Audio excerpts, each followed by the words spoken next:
नमस्कार, आदाब, सत श्री अकाल। दोस्तों, आमतौर पे हम लोग भगवान से, अल्लाह से, वाहिगुरु से, गॉड से शिकायतें करते रहते हैं।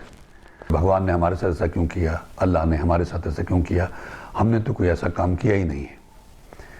मैं माफ़ी चाहते हुए आप सबसे कहना चाहूँगा कि कमी ईश्वर में या ईश्वर के नाम में नहीं है, कमियाँ हम में हैं। वो तो इवन किसी भी परिस्थिति में, वर्स्ट सिचुएशन में नरसिंह अवतार लेके हमारी मदद करने के लिए तैयार है, हर क्षण तैयार है, लेकिन हम ही प्रहलाद नहीं बन पाते हैं। ये समस्या है। आप उस दृष्टांत को देखिए और आज हमारी स्थिति को देखिए। उस समय भी हिरण्यकश्यप कितना पावरफुल था, कितने वरदान थे उसके पास। ना जमीन पे मरे, ना आसमान में मरे, ना दिन को मरे, ना रात को मरे, ना इंसान से मरे, ना जानवर से मरे, ना किसी औजार से मरे। ये सारे वरदान थे उसके पास। कितना शक्तिशाली था वो, राजा था।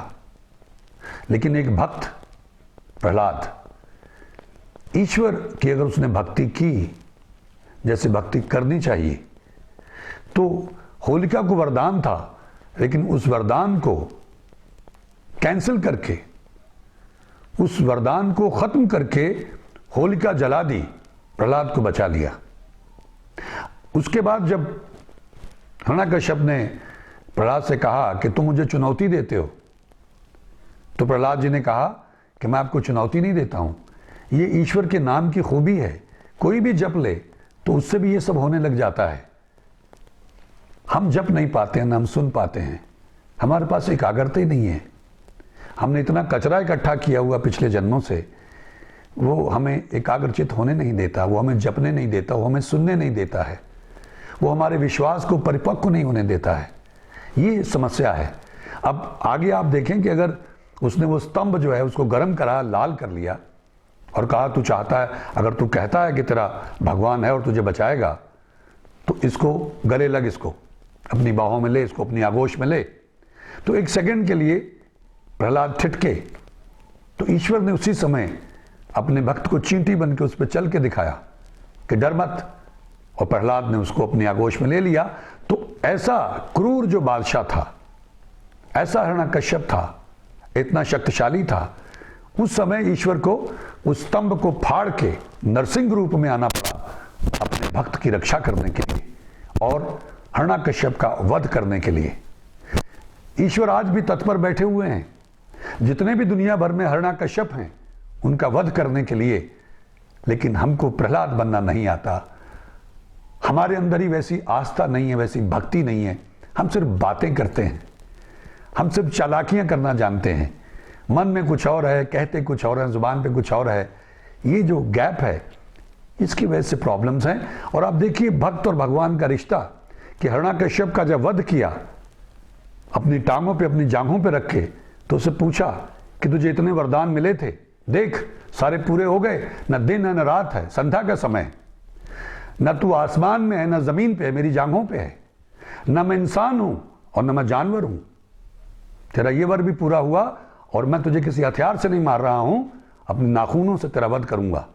और उसका वध कर देते हैं। हरि, ईश्वर, परमेश्वर, वाहिगुरु, अल्लाह, गॉड, जो इस सृष्टि का मालिक है, जो हम सबका परम पिता है, जिसने इसका सृजन किया है, वो इतने क्रोध में आ गए अपने भक्त की वजह से कि सारे देवी देवता वहां मौजूद थे और वो भयभीत हो गए कि अगर हरि इसी तरह से कुछ और देर क्रोध में रहे तो सारी सृष्टि नष्ट हो जाएगी, भस्म हो जाएगी, राख हो जाएगी। लेकिन किसी की हिम्मत नहीं थी उनके सामने जाने की, कि कौन उनके सामने जाए, नष्ट हो जाएगा, वहीं राख हो जाएगा, भस्म हो जाएगा। तो सबने सोच के, ये राय करके ये तय किया कि प्रहलाद जी को भेजते हैं, और सबने मिल के उनको राय दी, उनसे कहा कि आप जाएं। तो जब भक्त प्रहलाद हरि के सामने पहुंचे, जो नरसिंह अवतार में बैठे हुए थे क्रोध में, तो हरि मुस्कुराने लग गए। मुस्कुराते हुए भक्त प्रहलाद को अपने गोद में ले लिया। यह रिश्ता है भक्त का और हरि का। यानी कोई देवी देवता भी उस वक्त हरि के सामने नहीं जा सकता था, भक्त जा सकता था। ये रिश्ता है। तो आप सोचिए कि क्या हमारी कोई हैसियत है, हमारी कोई औकात है ये सवाल करने की, आलोचना करने की। हमारा तो हाल ये है कि हम बहुत सारी चीज़ें ईश्वर से मांगते रहते हैं। कुछ लोग जगराते कराते हैं, कुछ लोग भंडारे कराते हैं, पाठ कराते हैं, अखंड पाठ कराते हैं, सहज पाठ कराते हैं, यात्राएं करते हैं, मन्नतें मांगते हैं। अगर वो पूरी हो जाएं तो वो लिस्ट में कुछ और चीज़ें दर्ज कर लेते हैं। अगर ना पूरी हो तो हम ईश्वर को मार देते हैं कि अरे भैया बहुत कोशिश की, कोई ईश्वर नहीं है, कोई भगवान नहीं है। लेकिन ये हमारी मूर्खता है, हमारी अज्ञानता है। ईश्वर तो है। ईश्वर ने इतने प्रमाण दिए हैं कि ऐसी असंभव परिस्थितियों में भी वो आके अपने भक्त की रक्षा करता है और दुष्टों का वध करता है। आज भी आप हालात देखें पूरे देश में, पूरी दुनिया में। अगर आप चाहते हैं कि ईश्वर स्वयं आए और जितने भी हिरण्यकश्यप हैं, जो बहुत शक्तिशाली हैं, दुष्ट हैं, निर्दयी हैं, अत्याचारी हैं, भ्रष्टाचारी हैं, उनका वध करें, तो फिर प्रहलाद जैसी भावना पैदा करिए, प्रहलाद जैसे भक्त बनिए, प्रार्थना करिए, भक्ति कीजिए, तप कीजिए, उस ईश्वर से माफिया मांगिए और उससे प्रार्थना करके मांगे कि प्रभु आप पधारें, बहुत देर हो गई है, हम बहुत कष्ट में हैं, हमारी रक्षा करें। लेकिन उसके लिए आपको खुद को उतने निर्मल, उतने बेदाग होना पड़ेगा। और हरिनाम को जब आप जपेंगे तो ये खूबियां आप में खुद ही आने लग जाएंगी। लेकिन जपने में ये गलती मत करिएगा, आपने सुनना है, ये शुरुआत है। अंदर जाएगा, सफाई होनी शुरू हो जाएगी। सफाई होगी तो नज़रिया, स्वभाव सब बदलने लग जाएगा। फिर धीरे धीरे आपको विश्वास आएगा। जब आपका जीवन बदलेगा, आपको राहत मिलनी शुरू हो जाएगी, तो फिर ये सुनना आपको सब कुछ दिला देगा, सब कुछ सुझा देगा, सब कुछ दिखा देगा, सब कुछ दिलवा देगा। आपको सारे जवाब आपके अंदर से मिलने शुरू हो जाएंगे, एक दैवी गाइडेंस मिलनी शुरू हो जाएगी। आप हैरान होते चले जाएंगे। मेरी आप सबसे करबद्ध प्रार्थना है कि प्रयास करें, आज से ही शुरू करें। काल करे सो आज कर, आज करे सो अब, पल में प्रलय होएगी, बहुर करेगो कब।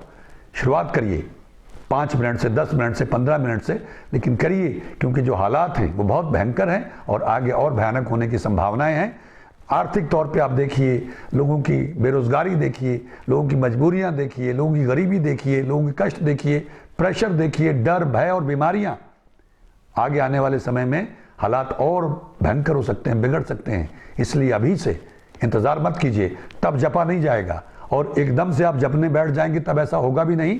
अभी से तैयारी कीजिए और धीरे धीरे ईश्वर आपकी रक्षा करेंगे, हर कदम पे आपकी रक्षा करेंगे। और आप देखेंगे आने वाले वक्त में कि ईश्वर हमेशा कोई ना कोई तरीका निकालते हैं दुष्टों का संहार करने के लिए। कभी स्वयं आते हैं और कभी ऐसी कोई महामारी भेजते हैं।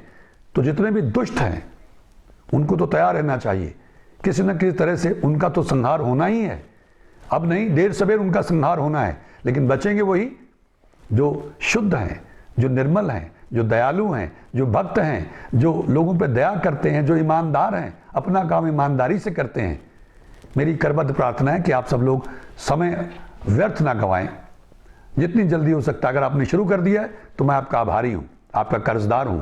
अगर शुरू नहीं किया है तो जल्दी शुरू करें। ईश्वर हम सबका भला करें, हम सबको सद्बुद्धि दें, हम सबको ऐसी सूझ और सामर्थ्य प्रदान करें कि हम चलते फिरते, उठते बैठते, सोते जागते हर समय ईश्वर की याद में रहें, उसका नाम जपें। अल्लाह कह लें, उसको भगवान कह लें, वाहिगुरु कह लें, गॉड कह लें, उसे जपें। और आप जो भी जानकारी चाहते हों, आपके सवालों के जितने भी जवाब आपको चाहिए हों, हमारे मंगल ढिल्लों चैनल पे यूट्यूब पे जाएं और वहाँ जितने भी वीडियोज़ देखें, वहाँ आपको कहीं ना कहीं आपका जवाब मिल जाएगा। हम इसी कोशिश में हैं कि जितने भी आपके सवाल हों, आपको सारे सवालों के जवाब मिलें। आप किसी दुविधा में, किसी भ्रम में मत रहिए, किसी द्वंद्व में मत रहिएगा, बस जपना शुरू कीजिए। ईश्वर हम सबका भला करें। नमस्कार, धन्यवाद, जय हिंद, जय भारत।